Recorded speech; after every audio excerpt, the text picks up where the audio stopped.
Okay, so good evening. Welcome to the first lecture of pair of linear equations in two variables.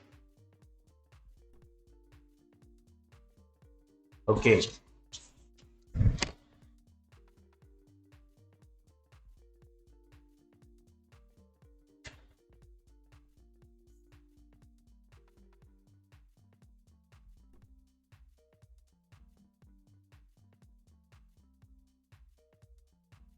Lagging? Okay.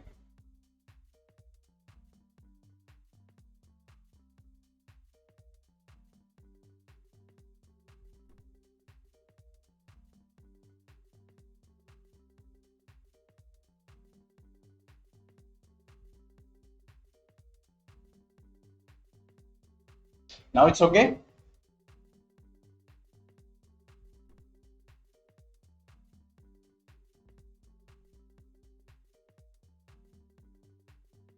Okay. चलिए pair of linear equations in two variables. Interesting chapter है और जो हम लोगों ने 9th class में study किया था उसी पे बेस्ड है. ठीक है. हम ये जानते हैं कि लीनियर इक्वेशंस क्या होते हैं. ठीक है. लीनियर इक्वेशंस वो इक्वेशंस होते हैं जिनका डिग्री क्या होता है, वो 1 होता है. यानी कि अगर आप इनका ग्राफ ड्रॉ करेंगे तो वो क्या आएगा, that will be a straight line. फिर हमने स्टडी किया था अपने लोअर क्लासेस में linear equations in one variable. Okay. फिर उसके बाद मतलब linear equation one variable means ax plus b is equal to 0. Means वो पूरा इक्वेशन जिसमें वेरिएबल क्या होता है, सिर्फ one type of variable use होता है. ठीक है. इसी तरीके से अगर हम linear equations in two variables की बात करें, linear equations in two variables. Okay. तो linear equations in two variables मतलब इक्वेशन होगा उसका डिग्री तो 1 होगा, हाईएस्ट पावर 1 होगा. लेकिन two variables will be used like ax plus by. अब यहां पे दो वेरिएबल्स है, एक वेरिएबल x है, एक वेरिएबल y है. Okay. Plus c is equal to 0. तो अब इस इक्वेशन में जो वेरिएबल है वो दो variable, one is x and one is y. और इन वेरिएबल्स के पास पावर क्या है, 1 है. इसलिए क्या होगा, linear equations in two variables. ठीक है. तो pair of linear equations in two variables का मतलब क्या हो जाएगा कि दो linear equations in two variables का पेयर जहां पे उन दोनों इक्वेशंस के बीच में कोई ना कोई रिलेशन होगा. जैसे हमने यहां पे एक इक्वेशन ले ली, for example a1x plus b1y plus c1 is equal to 0, और दूसरी ले ली a2x plus b2y plus c2 is equal to 0. अब दो लीनियर इक्वेशंस हमने ले ली. ठीक है. दो लीनियर, एक लीनियर इक्वेशन ये हो गई, एक लीनियर इक्वेशन टू वेरिएबल ये होगा. लेकिन आपने यहाँ पे देखा होगा कि हमने ये कांस्टेंट को चेंज रखा. मतलब ये मैं नहीं कह रहा कि कांस्टेंट हमेशा चेंज ही रहेगा, लेकिन वैल्यू अलग अलग हो सकती है. लेकिन ये दोनों पेयर ऑफ लीनियर इक्वेशंस कब कहलाएंगे, जब देखो इनके जो वेरिएबल्स हैं, ये वेरिएबल्स, ये देखो ये दोनों में क्या है, कॉमन है.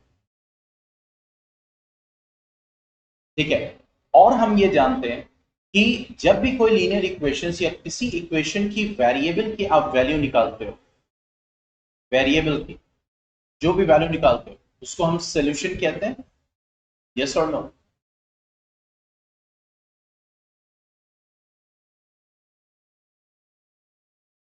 अभी वैभव,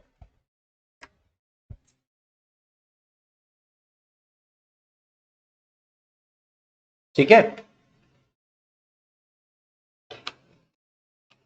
तो यहां पे मतलब क्या हो गया कि ये जो लीनियर इक्वेशन है इसका अपना एक सॉल्यूशन होगा, ये जो लीनियर इक्वेशन है इसका अपना एक सॉल्यूशन होगा.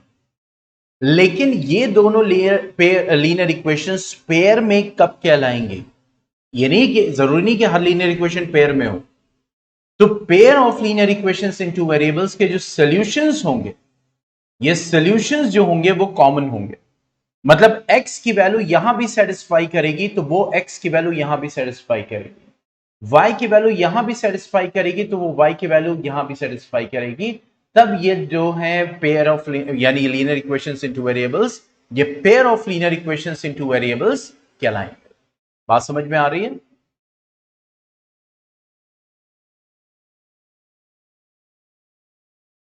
ठीक है, तो इसी को ध्यान में रखते हुए, क्योंकि pair of linear equations two variable का मतलब क्या हो गया कि हमारे पास लीनियर इक्वेशंस होंगी। ठीक है, जैसे यहां पे देखो क्या बोल रहे हैं,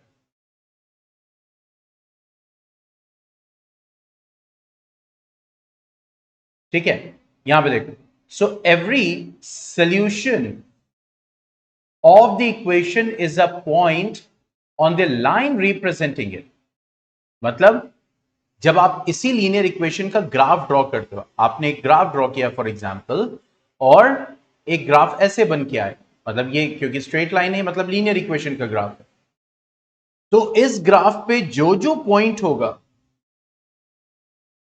जो जो पॉइंट होगा, हर पॉइंट का एक्स कोऑर्डिनेट होगा, वाई कोऑर्डिनेट होगा, तो ये जितने पॉइंट्स इस ग्राफ पे लाई करेंगे वो सब उस इक्वेशन को सेटिस्फाई करेंगे, मतलब उस इक्वेशन के क्या होंगे, सोल्यूशन होंगे।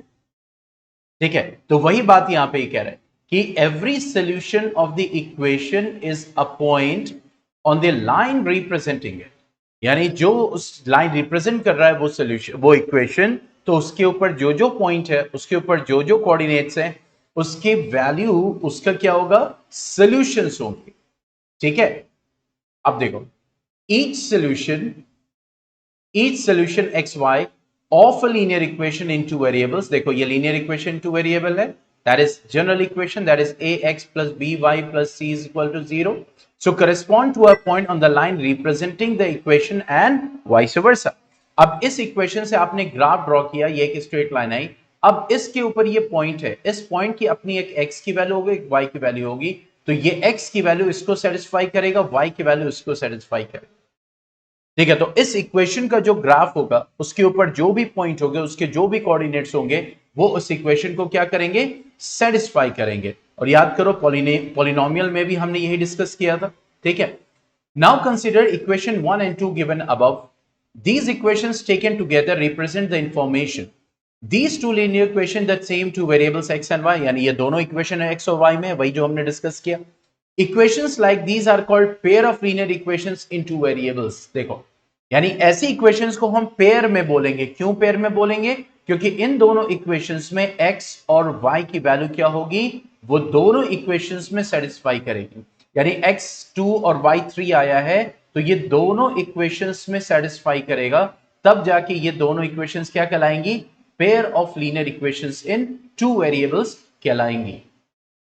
ठीक है, अब देखो यहां पे ये बता रहे कि जब भी आप ग्राफ ड्रॉ करो, मींस एक इक्वेशन ये A X plus B one Y plus C one is equal to 0, और दूसरी इक्वेशन ये है A two X plus B two Y plus C two is equal to 0। ठीक है, अब इस इक्वेशन से मान लीजिए आपने ग्राफ ड्रॉ किया। ठीक है, ग्राफ ये आया। ठीक है, इस इक्वेशन से आपने ये ग्राफ ड्रॉ किया, मान लीजिए ग्राफ ऐसा है, लाइक दिस। ठीक है, अब ये जो दोनों इक्वेशंस हैं, ये जो दोनों इक्वेशंस हैं ये पेयर में। ठीक है, तो अगर आप दोनों ग्राफ को कंबाइन करो, दोनों ग्राफ को कंबाइन कर दो, तो देखो क्या सिचुएशन मिलेगी।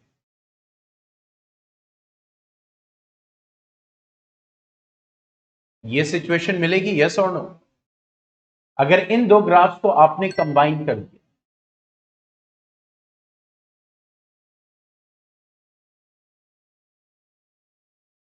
ठीक है, तो यहां पे क्या कह रहा है, वो यही कह रहा है इस जगह पे, इन तीनों में, कि अगर आपने दोनों इक्वेशन से अगर आपने ग्राफ ड्रॉ किया तो क्या पॉसिबिलिटी है।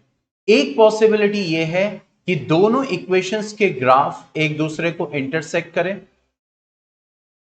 दूसरी पॉसिबिलिटी क्या है, दोनों इक्वेशंस के ग्राफ एक दूसरे के पैरेलल हों। तीसरी पॉसिबिलिटी क्या है कि दोनों इक्वेशंस के ग्राफ एक दूसरे पे कोइंसिडेंट हो, यही पॉसिबिलिटी हो सकती है। ठीक है, तो उसी को यहां पे डिस्कस किया जा रहा है। Two lines will intersect at one point, they may be parallel और दे विल बी कोइंसिडेंट।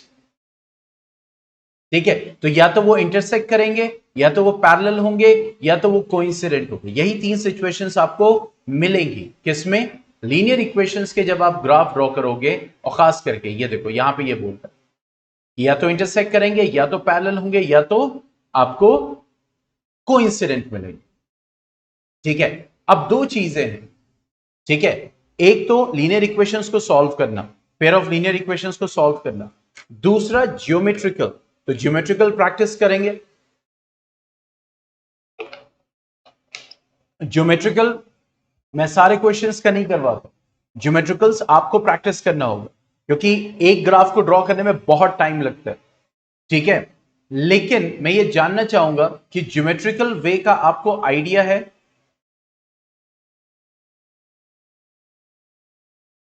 कैसे ग्राफ को ड्रॉ करते हैं एक linear equation in two variable से।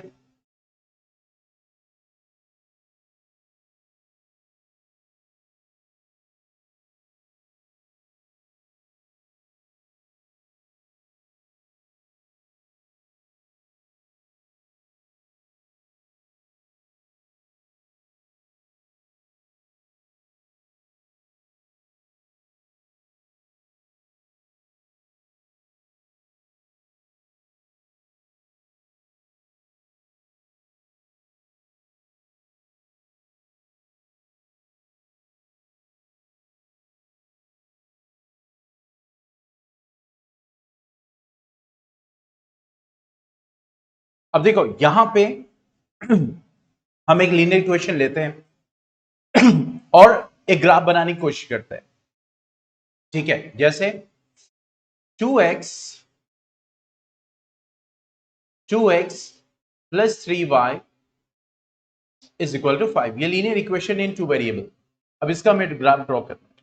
देखो ग्राफ जब भी ड्रॉ करते हैं तो सबसे पहले हम क्या करते हैं, एक टेबल ड्रॉ कर लेते हैं, और मिनिमम हमें 3 वैल्यूज चाहिए होती हैं किसकी, x और y की। तो यहां पे हमने ड्रॉ कर लिया x और y, यहां पे ड्रॉ कर। ठीक है, अब पहले अब सपोज करें, अच्छा वैल्यूज वो सेलेक्ट करते हैं ताकि बहुत कॉम्प्लिकेटेड फिगर भी ना आए और आसानी से हम ग्राफ को क्या कर सके, ड्रॉ कर सके। जैसे मान लो x को यहां पे 0 ले लोगे तो देखो y की वैल्यू 5/3 हो जाएगी। 5/3 ड्रॉ करना थोड़ा क्या हो जाएगा, मुश्किल हो जाएगा। ठीक है, अब x की वैल्यू अगर तुम 1 ले लोगे यहां पे, ठीक है, तो यहां पे पुट करेंगे for x is equal to 1। ठीक है, क्या हो जाएगा, तो ये हो जाएगा 2 into 1 plus 3y is equal to 5। That means 2 plus 3y is equal to 5। That means 3y is equal to 3. That means y is equal to 1. y की वैल्यू क्या आ गई, 1 आ यहां। ठीक है, अच्छा अगर x को -1 अब सपोज कर लोगे, क्योंकि कम से कम 2 पॉइंट चाहिए हमें, तो सबसे पहले हम क्या करते हैं, x या y की वैल्यू, आप y को भी पहले सपोज कर सकते हो, ऐसा नहीं कि x ही को पहले सपोज करना है। ठीक है, अब यहां पे देखो अगर y को तुम 0 सपोज करोगे तो x की वैल्यू 2.5 आ जाएगी। तो 2.5 कुछ आप बना सकते हो, मतलब आप ड्रॉ कर सकते हो उसको। ठीक है, तो ऐसी वैल्यू बहुत कॉम्प्लिकेटेड फिगर नहीं है, तो उसको ड्रॉ किया जा सकता है। तो यहां पे हम y की वैल्यू को क्या ले लेते हैं, 0 ले लेते हैं।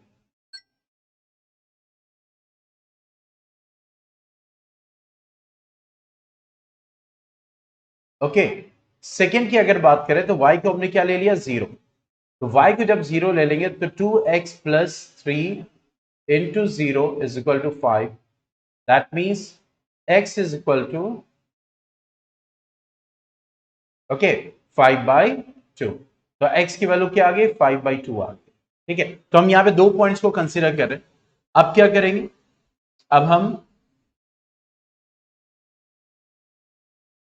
ग्राफ को ड्रॉ करेंगे और ये देखते हुए हमारे पॉइंट्स कहां लाई कर रहे हैं।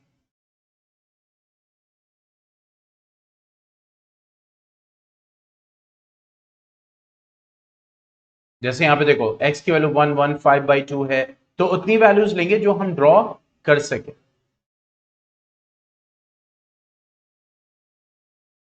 ठीक है, तो ये हो गया कोऑर्डिनेट्स,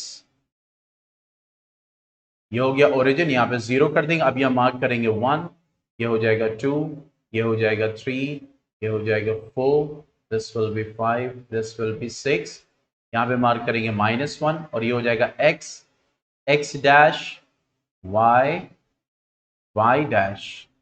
ओके, ये हो जाएगा -2, हो जाएगा -3, ये हो जाएगा -4, -5, similarly 1, it will give you 2, then 3, then 4. Okay, ये हो जाएगा -1, -2, -3, -4। ओके, अब देखो x की वैल्यू 1, y की वैल्यू 1, तो x की वैल्यू 1 पे y की वैल्यू 1 यहां पे आएगा। ठीक है, अभी बहुत छोटा सा पॉइंट लगाते हैं, क्योंकि ग्राफ जो लाइन होनी चाहिए ना वो एकदम पॉइंट से क्रॉस करनी चाहिए। ठीक है, अब उसके बाद x की वैल्यू 5/2 यानी 2.5 यहां पे हो गया, और y की वैल्यू 0 हो गई, इसका मतलब यहीं पे आएगा पॉइंट, क्योंकि x की वैल्यू 5/2 है और y की वैल्यू 0, यानी y की वैल्यू 0 मतलब आप y की तरफ बढ़ोगे ही नहीं। ठीक है, y की वैल्यू 0 है, तो यहां पे यह ठीक है, अब जैसे ही ये पॉइंट्स आ जाएंगे तो अब हम क्या करेंगे, we will draw the line. ठीक है, अब उसकी ड्रॉ करने के बाद आप चाहो तो इस पॉइंट को और थोड़ा सा प्रोमिनेंट कर दो, थोड़ा सा प्रोमिनेंट। ठीक है, और इसके कोऑर्डिनेट्स यहां लग दीजिए, ये क्या हो जाएगा 1 1, और ये क्या हो जाएगा, दैट विल बी 5/2 एंड 0। ठीक है, और उसके बाद जो इक्वेशन है, इक्वेशन क्या है उसको यहां पे मेंशन करेंगे, 2x + 3y is equal to 5। ठीक है, तो ये तरीका होता है ग्राफ ड्रॉ करने का, लीनियर इक्वेशंस का। जो इक्वेशन है उससे रिलेटेड टेबल ड्रॉ करना, वैल्यूज को सपोज करना, x की वैल्यू सपोज करके y की वैल्यू निकालना, या y की वैल्यू सपोज करके x की वैल्यू निकालना, कम से कम 2 या 3 वैल्यूज निकालेंगे, फिर उसके बाद ड्रॉ करेंगे, लाइन ड्रॉ करेंगे, कोऑर्डिनेट्स को मेंशन करेंगे और इक्वेशंस को यहां पे मेंशन करेंगे। Any doubt?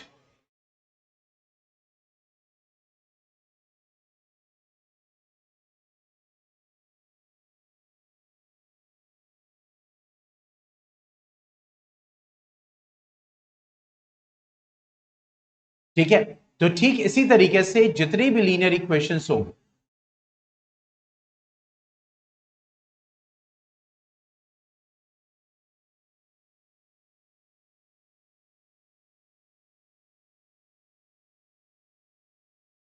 ओके, जितने भी लीनियर इक्वेशंस होंगे उसके सबके हम ग्राफ ऐसे ही ड्रॉ किए जाएंगे इसी मेथडोलॉजी से। ठीक है, आपने देखा होगा जितनी भी लीनियर इक्वेशंस है, देखो यहां पे दोनों इक्वेशंस के हैं, ग्राफ को ड्रॉ किया गया है, उस ग्राफ को मेंशन किया गया है, कोऑर्डिनेट्स को मेंशन किया गया है, अब जहां पे इंटरसेक्शन हो रहा है वो भी कोऑर्डिनेट्स को मेंशन किया जाए।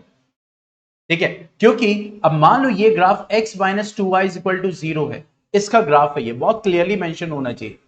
ठीक है, तो अब इस ग्राफ पे जहां जहां जितने पॉइंट्स होंगे, इस पे जितने x और y की वैल्यू होगी वो इस इक्वेशन को सेटिस्फाई करेगी। बहुत ध्यान से समझना।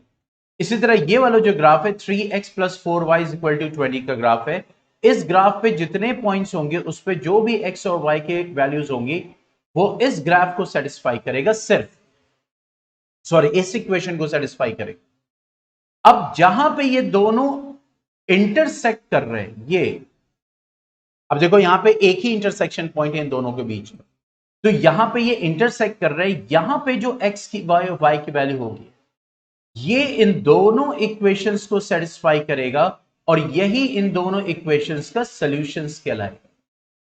यानी ये दो इक्वेशंस पेयर में कब आएंगे, जब x की वैल्यू 4 होगी और y की वैल्यू 2 होगी। यानी x की वैल्यू 4 और y की वैल्यू 2 ही सिर्फ और सिर्फ इन दोनों इक्वेशंस को एक साथ सेटिस्फाई करेंगे, वरना इन दोनों के अलावा जो भी x y की वैल्यू होगी वो सिर्फ एक ही इक्वेशन को सेटिस्फाई करेंगे। ठीक है, तो यहां पे ये हमने समझा कैसे, that is giving one, you can say solution, giving one solution. यहां पे इंटरसेक्टिंग है मींस गिविंग वन सोल्यूशन।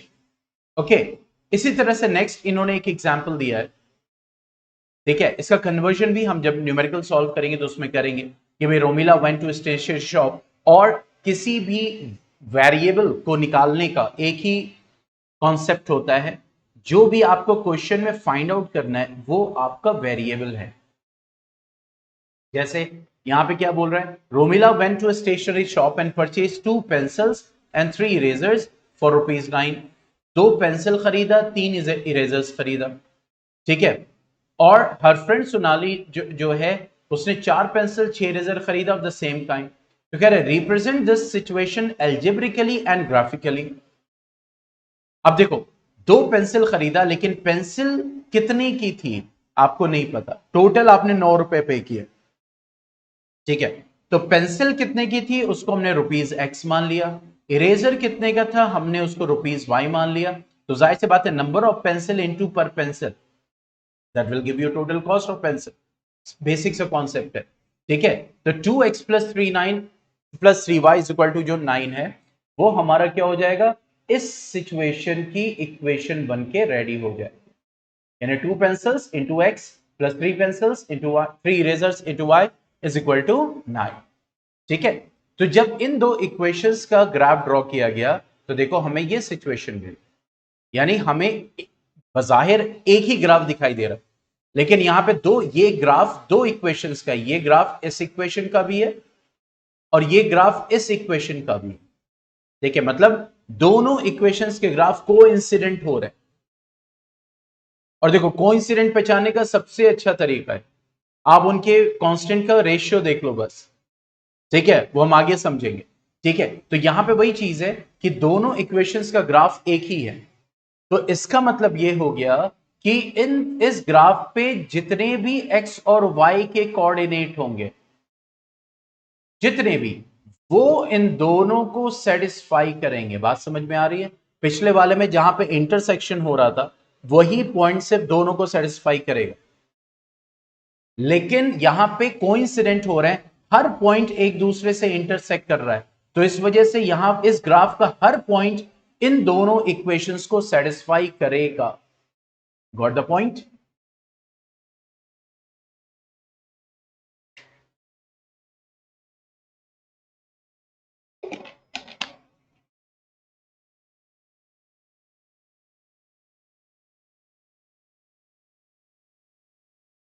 ठीक है, इसी तरह इन्होंने थर्ड एक इक्वेशन दी हुई है, दो इक्वेशंस दी हुई हैं, जब इनका ग्राफ ड्रॉ किया गया तो देखो यहां पे हमें पैरेलल लाइंस मिली, यानी ये ग्राफ इस इक्वेशन का और ये वाला ग्राफ इस इक्वेशन का, ठीक है। अब यहां पे एक पॉइंट समझने वाला है कि इस ग्राफ पे जितने पॉइंट्स होंगे वो सब के सब इस इक्वेशन को सेटिस्फाई करेंगे, इस ग्राफ पे जितने पॉइंट्स होंगे वो सब के सब इसको सेटिस्फाई करेंगे, यानी x और y की वैल्यू को सेटिस्फाई करेंगे। लेकिन चूंकि ये दोनों ग्राफ्स कहीं भी मीट नहीं कर रहे, कोई भी कॉमन पॉइंट नहीं है, तो यहां पे कोई भी x और y की वैल्यू नहीं है जो कॉमनली दोनों इक्वेशंस को सेटिस्फाई करे, मींस इसके पास कोई भी सॉल्यूशन नहीं। इंडिविजुअल इक्वेशन के लिए तो सॉल्यूशन है, लेकिन पेयर के लिए कोई कॉमन सॉल्यूशन यहां पे नहीं है। तो इस तरीके से हमें तीन सिचुएशंस मिलने वाली हैं, that is intersecting line, coincident lines और द पैरेलल लाइंस। ओके, तो इसी कॉन्सेप्ट को लेते हुए हम आगे एक्सरसाइज पे चलते हैं, दैट इज एक्सरसाइज 3.1। सिंपल सी एक्सरसाइज है, आप देखो ग्राफिकली आपको करना है लेकिन प्रैक्टिस जरूर करना है। बोर्ड में नहीं पूछा जाए लेकिन प्री बोर्ड में पूछते हैं, और बोर्ड में ग्राफ को आपको देके बाकायदा वहां से इंफॉर्मेशन डिड्यूस करा सकते हैं। ग्राफ बनाने को शायद ना आए, लेकिन ग्राफ को देके उसके ऊपर क्वेश्चन बेस्ड आ सकता है, केस स्टडी आ सकती है। बात समझ में आ रही है ना? इसलिए ग्राफिकली आप लोग को करना है, और ये असाइनमेंट में जाएगा, और मैं बेटा कह रहा हूं इसको रेगुलर बेसिस पे सबमिट करना, वरना एज अ पनिशमेंट मैं 1 वीक के लिए इनएक्टिव कर दूंगा, मैं बता रहा हूं। अब मैं एकदम सीरियस हूं। असाइनमेंट जरूरी है, सबमिट करना जरूरी है।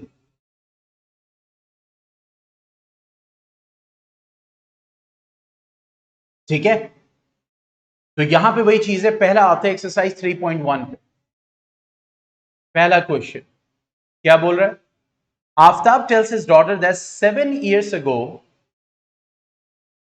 I was 7 times as old you were then। यानी 7 साल पहले आप जितने के थे, ठीक है, तो मैं आपसे 7 गुना ज्यादा बड़ा था, 7 times ज्यादा था। फिर क्या कह रहा है? 3 years from now I shall be 3 times as old you will be। यानी अगर 3 साल बाद देखो तो ये रिलेशन होगा। तो कह रहा है isn't this interesting, now represent this situation algebraically। अब देखो, या तो बात हो रही है 7 साल पहले की, या तो बात हो रही है 7 साल बाद की। तो प्रेजेंट एज को सपोज कर लेते हैं, ठीक है। Let the present age of Aftab is equal to x years, and let the present age of Aftab's daughter is equal to y years। Now according to question क्या बोल रहा है कि 7 years ago, तो 7 साल पहले, और 7 साल पहले उसकी डॉटर भी रही होगी, यानी डॉटर की आज की जो एज है उसमें से 7 years माइनस करेंगे, तो आफ्ताब जो था 7 साल पहले अपनी डॉटर का 7 times था। तो ये क्या हो जाएगा? x minus 7 is equal to 7y minus 49। That means x minus 7y, minus 7 इधर आएगा तो ये हो जाएगा -49 प्लस 7। ठीक है, तो x minus 7y is equal to -42। ये इक्वेशन आ जाएगा। ठीक है, पहली इक्वेशन। अब दूसरी इक्वेशन क्या बोल रहा है? 3 साल बाद I shall be 3 times as old you will be. यानी 3 साल बाद को अगर देखू मैं, ठीक है, 3 साल बाद, तो उसके डॉटर की भी एज 3 साल बाद y+3 हो जाएगी, तो वो अपने डॉटर का 3 times हो जाएगा। तो ये हो जाएगा x+3 is equal to 3y+9। Okay, तो x माइनस 3y प्लस 3 इधर जाएगा तो क्या हो जाएगा? Minus, that will give you 6। ये हो गई हमारी सेकेंड इक्वेशन। तो सिर्फ इतना करना। अभी सोल्यूशन निकालना तो हम सीखेंगे ना, elimination method, substitution method, cross multiplication method. हालांकि पिछले टर्म्स में 2 साल क्रॉस मल्टीप्लिकेशन मेथड हटा दिया था। अच्छा, सीबीएसई का अभी भी कोई सिलेबस नहीं आया है, ये बड़े ताज्जुब की बात है। आज 16 मई हो गई है, लेकिन सीबीएसई ने सिलेबस रिलीज नहीं किया है कि सारे टॉपिक्स होंगे या इस साल भी कुछ डिलीटेड होगा।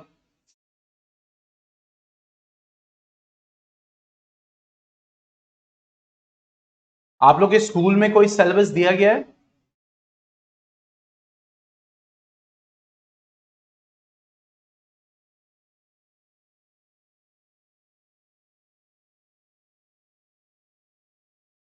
अच्छा, क्या बताया गया वहां पे? हालांकि उनके ऑफिशियल वेबसाइट पे कुछ नहीं है। ये देखिए, कंप्लीट। हाँ, क्योंकि दोनों टर्म्स, मतलब क्योंकि फुल टर्म एग्जाम होगा तो इस वजह से। ठीक है, तो ग्राफिकली इसको आपको रिप्रेजेंट करना है। यहां पे अब दो इक्वेशंस आ गए हम लोग के पास। अब इन दो इक्वेशंस को यूज करके आपको, yes yes Divya, that is from, you are from Haryana board. Okay, तो इन दोनों इक्वेशंस को आपको ग्राफ को ड्रॉ करना है, ये याद रखिएगा। चलिए आगे बढ़ते हैं, बार बार रिमाइंडर डाल लो ताकि करें। Question number 2, the coach of a cricket team buys 3 bats and balls and 6 balls for rupees this।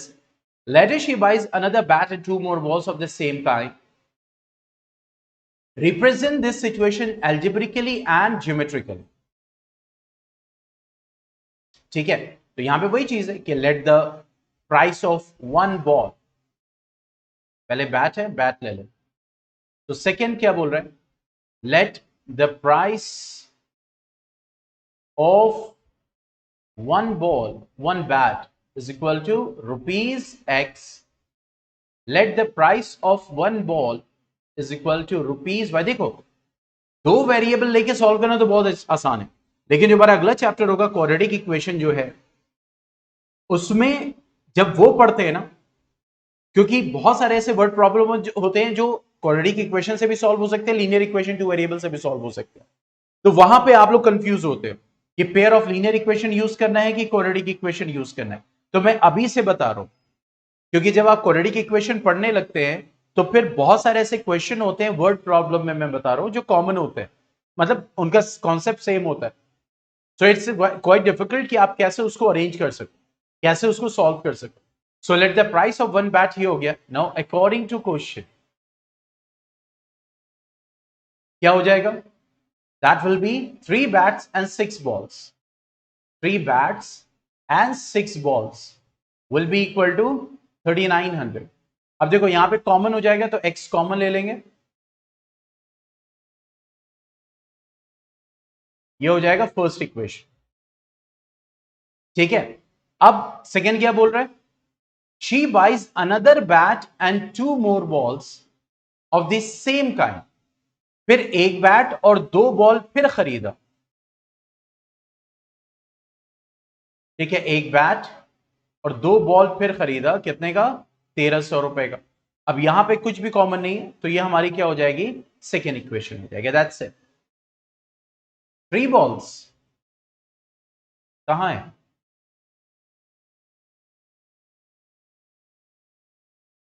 To more balls ना।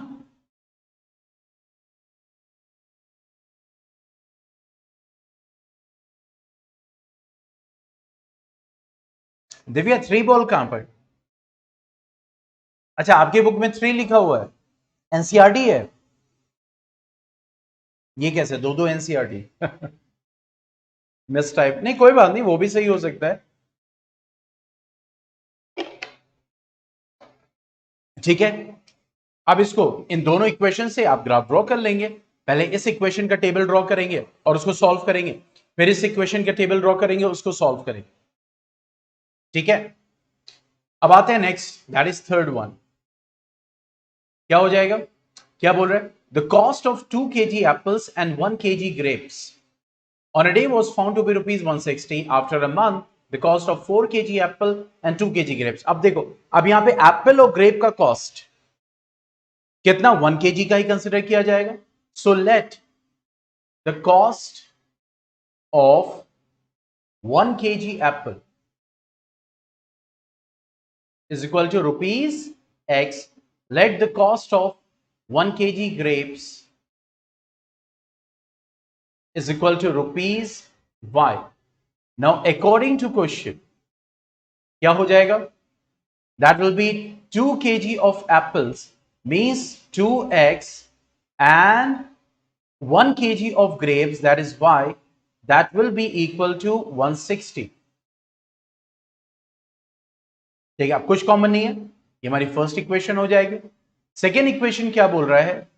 The cost of 4 kg Apple and 2 grapes, 4 kg Apple and 2 kg of grapes is costing what? 300 rupees. अब इसमें common है 2, तो common ले लेंगे, तो यहां 2x बचेगा, यहां y बचेगा और यहां 150 बचेगा। ये हमारी सेकेंड इक्वेशन है। तो इस तरीके से हम सिचुएशंस को इक्वेशंस में करते हैं ग्राफ।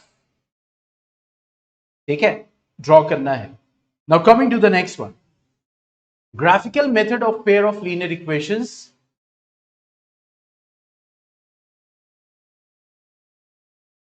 ठीक है, अब दो चीजें यहां पे आपको समझनी है, इनकंसिस्टेंट, कंसिस्टेंट, और साथ साथ उसी की डिपेंडेंट पेयर ऑफ सॉल्यूशन। अब देखो, हमने क्या कहा था कि जो दो लीनियर इक्वेशंस हैं, या तो उसका ग्राफ ऐसे बनेगा या तो उसका ग्राफ ऐसे बनेगा, यानी कोइंसिडेंट, या तो उसका ग्राफ पैरेलल ड्रॉ होगा। मींस या तो इंटरसेक्टिंग लाइन आएगी, या तो कोइंसिडेंट लाइन आएगी, या तो पैरेलल लाइन आएगी। तो इनकंसिस्टेंट का मतलब क्या होता है? जिसका कोई सॉल्यूशन नहीं होता। कोई सॉल्यूशन मतलब ये, तो इनकंसिस्टेंट मतलब पैरेलल लाइन।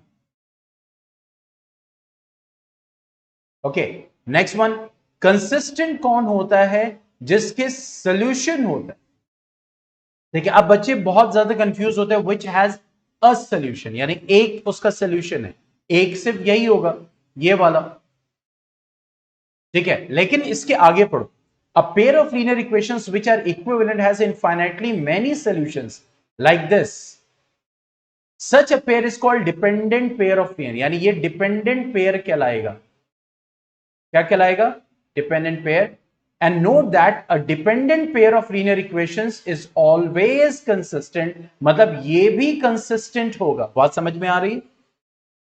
तो जो नो सोल्यूशन है मतलब इनकंसिस्टेंट, और अगर कंसिस्टेंट है तो या तो वो मैनी सॉल्यूशंस होंगे या तो वो सिंगल सॉल्यूशन होगा, और जब मैनी सॉल्यूशंस होते हैं उसके तो उसको हम बोलते हैं डिपेंडेंट पेयर ऑफ वेरिएबल्स। कोई डाउट यहां पे?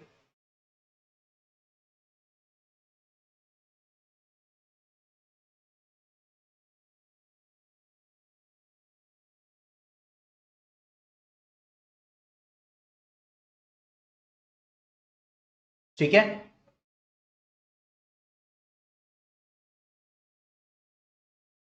अब देखो, अब ये टेबल बहुत ही इंपॉर्टेंट और बहुत ही इंफॉर्मेटिव, कि हमें अब हमारे पास डिफरेंट डिफरेंट ग्राफ्स हैं, ठीक है, मींस इंटरसेक्टिंग लाइन है, कोइंसिडेंट लाइन है,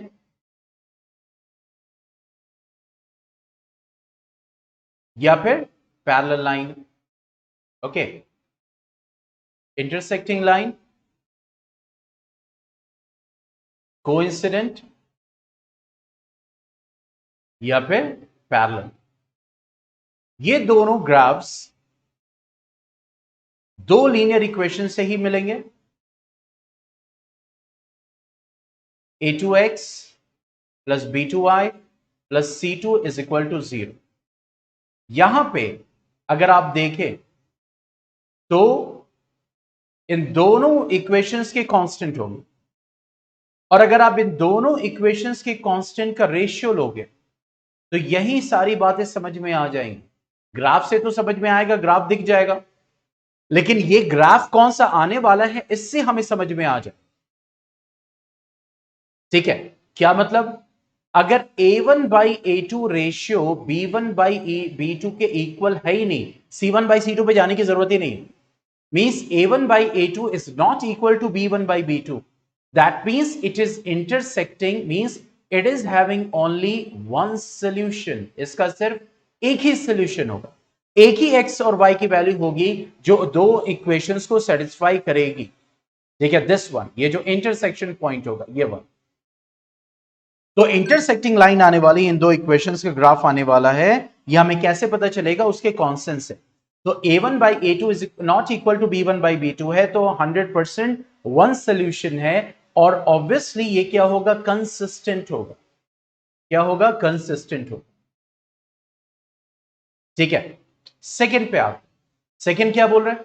a1 by a2 is equal to b1 by b2, अब इक्वल हो गया, is equal to c1 by c2, यानी ये तीनों कांस्टेंट्स का रेशियो सेम आ रहा है, तो इसका मतलब कोइंसिडेंट लाइन है, मतलब ये भी कंसिस्टेंट देगा।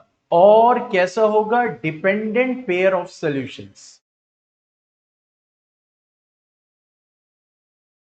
ये ठीक है। इसी के साथ साथ अगर पैरेलल की बात करें तो मतलब नो सॉल्यूशन, और यहां पे मैनी सॉल्यूशंस हो जाएंगे, इनफाइनाइटली मैनी सॉल्यूशंस। ओके, अब यहां पे अगर हम बात करें पैरेलल की, तो यहां हो जाएगा a1 by a2 is equal to b1 by b2। अब देखो, अगर a1 by a2 is not, तो पहले में ही क्लियर हो जाएगा कि one solution. a1 by a2 is equal to b1 by b2 आ रहा है, तो दोनों में कॉमन है, कोइंसिडेंट में भी और पैरेलल में भी, तो इसका मतलब इन दोनों के लिए c1 बाई c2 पे डिपेंडेंट होगा। और अगर c1 बाई c2 इक्वल नहीं आ रहा है तो इसका मतलब नो सोल्यूशन, कोई सोल्यूशन नहीं होगा, and that will B inconsistent, that will B inconsistent. ठीक है, तो ये जो ग्राफ है हमारा वो यही बता रहा है, उसी को मैंने समराइज किया आप लोग दोनों लोग के सामने। ठीक है, अब जैसे, अब देखो जो अब सीखा, अब नेक्स्ट एग्जाम्पल में उसी को कंबाइन कर दिया कि check whether the pair of equations, ये जो यहां पे अभी इससे पहले क्या दे रहा था कि इक्वेशन दे रहा था, इसका ग्राफ ड्रॉ करो, इसको लीनियर इक्वेशन यानी प्रेजेंट करो, ठीक है। अब ये पूछ रहा है कि ये कंसिस्टेंट है या नहीं। अगर है, क्योंकि कंसिस्टेंट होगा तो मतलब मेनी सोल्यूशन या वन सोल्यूशन, अगर है तो ग्राफ ड्रॉ करो, यानी सॉल्व देम ग्राफिकली, इसका ग्राफ ड्रॉ करो, इसका सोल्यूशन निकालो, ठीक है। तो ये बताइए कंसिस्टेंट है या नहीं है।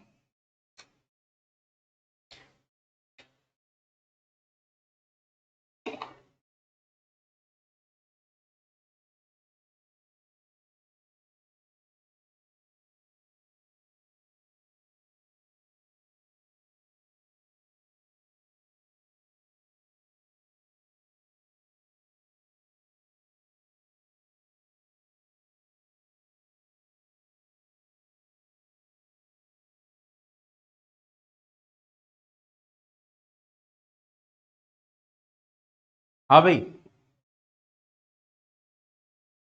कंसिस्टेंट है या नहीं है। दिव्या कह रही इनकंसिस्टेंट, वैभव कह रहे कंसिस्टेंट। चलो देखते हैं। अब यहां पे a1 बाई a2 करते हैं, तो a1 की वैल्यू क्या है 1, a2 की वैल्यू क्या है 2, क्या आ गई वैल्यू 1/2। अब b1 बाई b2 करते हैं, b1 की वैल्यू है 3, b2 की वैल्यू है -3, आ गया -1। तो देखो यहां पे क्या हो रहा है, a1 by a2 is not equal to b1 by b2। तो ये सिचुएशन कहां पे आती है, इंटरसेक्टिंग लाइन, मतलब कंसिस्टेंट है। दिव्या,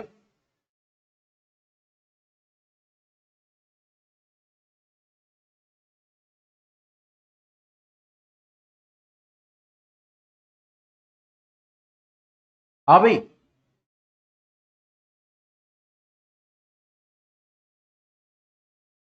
कंसिस्टेंट है, ठीक है। और a1 by a2 is not equal to b1 by b2 आ रहा है, इसका मतलब सिर्फ वन सोल्यूशन होगा, मतलब इन दोनों इक्वेशंस का ग्राफ आपको इंटरसेक्टिंग ही मिलने वाला है।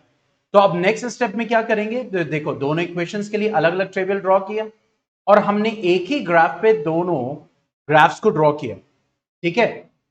तो क्या मिल रहा है, हमें इंटरसेक्टिंग लाइन मिल रही है। देखो ये देखो यहां पे इंटरसेक्टिंग लाइन मिल रही है, और ये इंटरसेक्टिंग लाइन पे जो x और y की वैल्यू होगी वो उन दोनों का क्या होगा, सोल्यूशन होगा।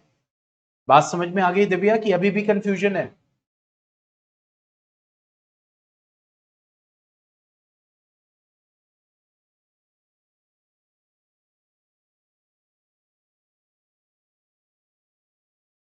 ओके, ठीक है, अब आगे बढ़ते हैं। देखो क्या बोल रहा है, graphically find whether the following pairs of equation has no solution, unique solution और इनफाइनाइट मेनी सॉल्यूशन। तो हमें ग्राफिकली फाइंड करना है, मतलब कि हमें इनका ग्राफ ड्रॉ करना है, फिर हमें फाइंड आउट करना है। तो ग्राफ ड्रॉ कर लिया जाएगा और फिर उसके बाद उसको सॉल्व कर लिया जाएगा। लेकिन अगर ऐसे देखें तो देखो यहां पे क्या इक्वेशन दी हुई है, a1 बाई a2 क्या हो जाएगा, a1 बाई a2 क्या हो जाएगा 5/3, b1 बाई b2 क्या हो जाएगा, देखो b1 की वैल्यू है -8 और b2 की वैल्यू क्या है -24/5, माइनस माइनस कैंसिल हो जाएगा, 8 सीधा 24, देखो 5/3 आ रहे हैं, b1 बाई b2 भी इक्वल आ रहा है। अब a1 by a2 is equal to b1 by b2 आता है, तो ये भी हो सकता है, ये भी हो सकता है, वो c1 बाई c2 पे डिपेंड करेगा कि कौन सा होगा। तो c1 बाई c2 लेते हैं, तो c1 बाई c2 भी कितना आ रहा है 1/3/5, that means 5/3। So a1 by a2 is equal to b1 by b2 is equal to c1 by c2 आ रहा है।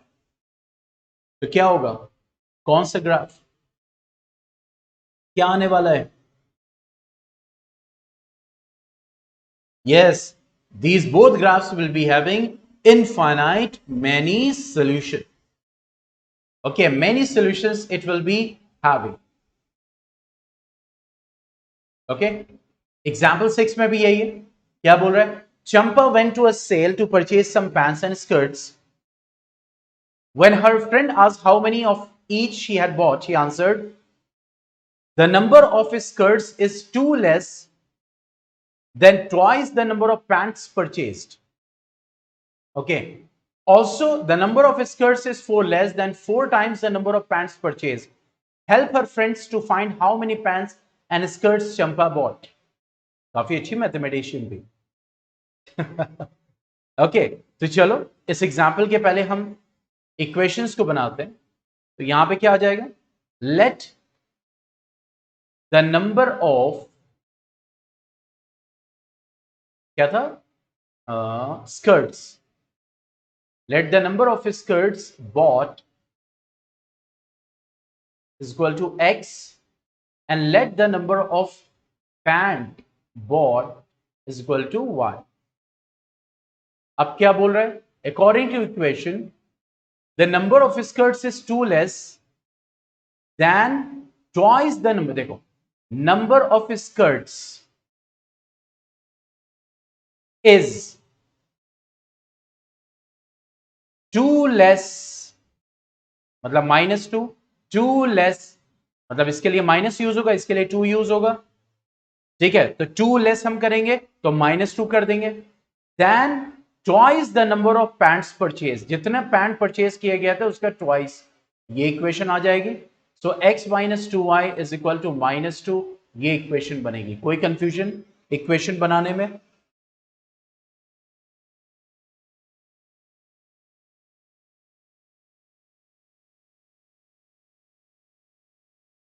अब देखो नेक्स्ट क्या बोल रहा है? The number of skirts is 4 less than 4 times the number of pants purchased, यानी 4 times the number of pants purchased. तो क्या हो जाएगा? x - 4y is equal to -4.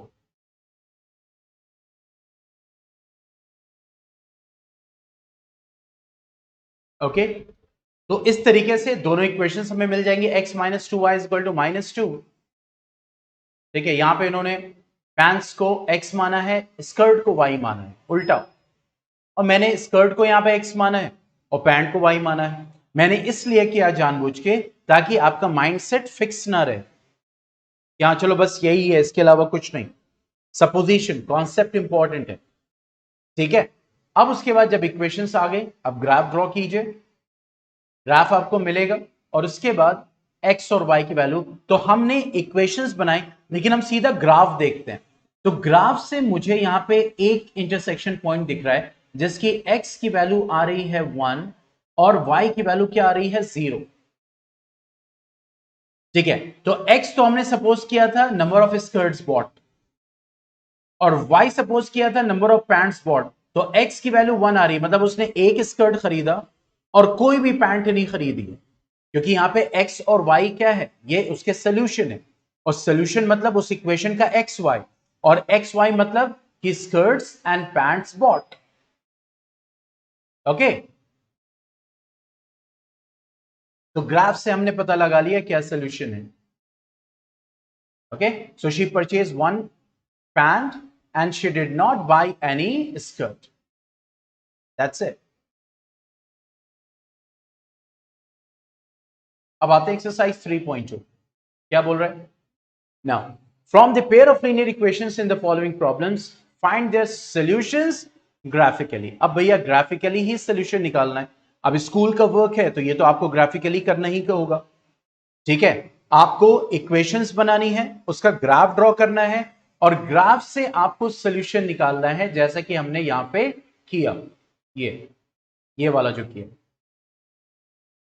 हमने यहीं से पता लगा लिया. उसने एक स्कर्ट खरीदी थी और उसने कोई भी पैंट नहीं खरीदा था. ठीक है, तो यही आपको क्वेश्चन नंबर 1 में करना है. ठीक है,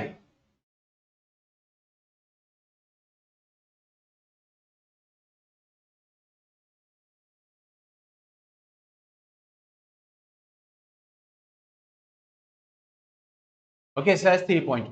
You get it from the pair of linear equations the following problems and find the solutions graphically. क्या बोल रहा है? 10 students of class 10 took part in mathematics quiz.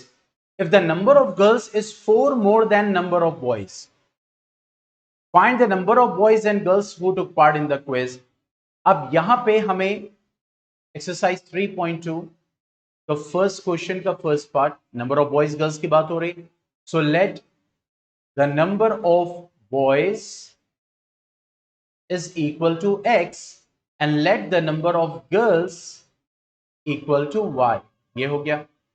अब दो इक्वेशंस चाहिए तो दो सिचुएशंस होनी चाहिए. तो क्या बोल रहा है, 10 students of class 10, total 10 students है. मतलब एक इक्वेशन क्या कह रहा है, x plus y is equal to 10. ये पहली इक्वेशन मिल गई क्योंकि number of boys plus number of girls total कितने, 10 स्टूडेंट्स है. पहली बोल रहा है, ठीक है. अब सेकेंड इक्वेशन बनाने, क्या बोल रहा है, द नंबर ऑफ गर्ल्स, देखो नंबर ऑफ गर्ल्स y हो गया, y इज, देखो number of girls is 4 more plus than boys, ये इक्वेशन हो, ठीक है. तो y is equal to 4 plus x, क्या हो जाएगा, y minus x is equal to 4. ये हमारी सेकेंड इक्वेशन है. अब इन दोनों इक्वेशंस का ग्राफ ड्रॉ करेंगे. जो भी ग्राफ आएगा उसका जो इंटरसेक्शन पॉइंट होगा, अब मैं नहीं कह रहा वन ही सोल्यूशन होगा, लेकिन देख भी लेते हैं. यहां पे हो जाएगा 1/1 और यहां पे आ जाएगा 1/1 -1. हाँ, a1/a2 is not equal to b1/b2. इसका मतलब एक ही सोल्यूशन मिलेगा. तो ये जो इंटरसेक्शन पॉइंट होगा, यहां से जो x होगा वो होगा नंबर ऑफ बॉयज और यहां पे जो y की वैल्यू होगी वो होगी number of girls. Any doubt?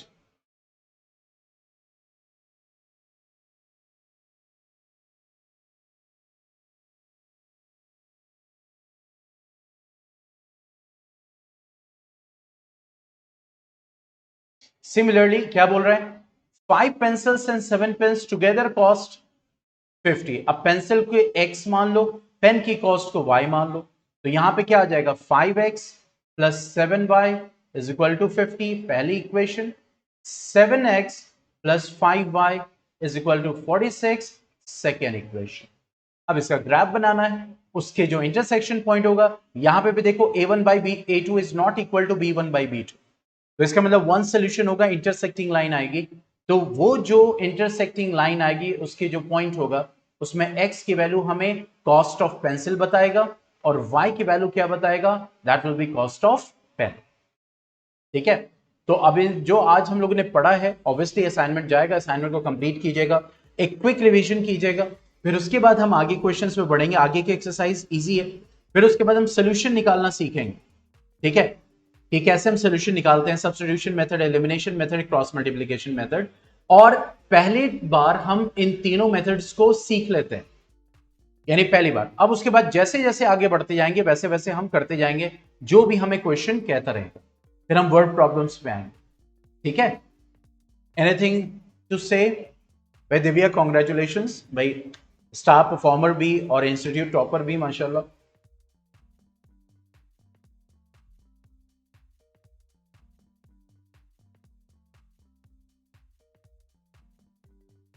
ऐसी मेहनत करते रहिए आप लोग. ठीक है, चलो anything else?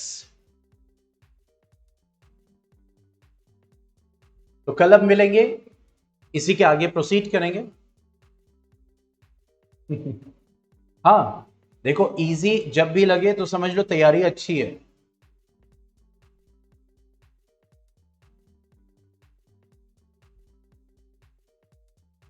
Case basis study मतलब कि आपको एक केस दे दिया जाएगा, मतलब एक स्टोरी, शॉर्ट स्टोरी टाइप की, और उसमें होता कुछ नहीं. उसमें एकदम डायरेक्ट एक कहानी बता रहे होते हैं और बात कर रहे होते हैं उसी की प्रॉपर्टी की. मान लो फिजिक्स में दे रहे हैं तो लेंसेज की बात कर रहे हैं, तो एक बच्चा है उसने एक चश्मा पहना हुआ है, उसको जो है एक इमेज दिखाई दे रही है, वो मतलब इस टाइप से, समझ रहे हैं. एक छोटी सी कहानी होती है, केस होता है, उसके ऊपर क्वेश्चंस होते हैं और वो क्वेश्चंस बहुत ही इजी होते हैं.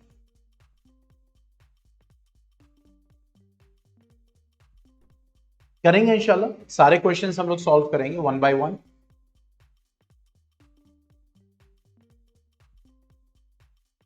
ठीक है, okay then, good bye, stay home, stay safe.